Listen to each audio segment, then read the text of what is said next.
Pa rodna ravnopravnost kao problem nije rešen nigde u svetu. Negde je on manje, negde više izražen. Mislim da je kod nas situacija bolja nego u većini zemalja. U stvari mi imamo još uvek ono nasleđe socijalizma. Koliko god ono imalo svojih negativnih strane, ali po pitanju rodne ravnopravnosti to je definitivno bilo naprednije u odnosu na svet.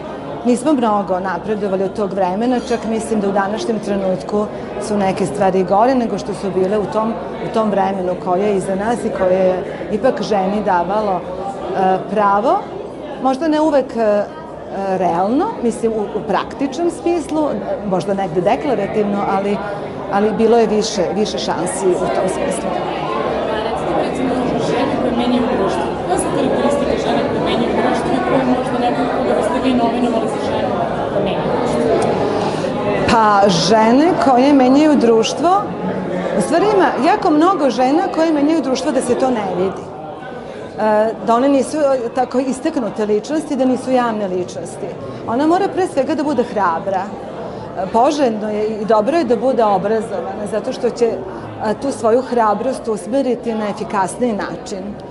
Ali mislim da je pre svega važno da bude hrabra, da ima smelosti da iskoči iz onih klišeja, iz onih modela koji su nama dati rođenjem u porodici, pa i društvo savremeno.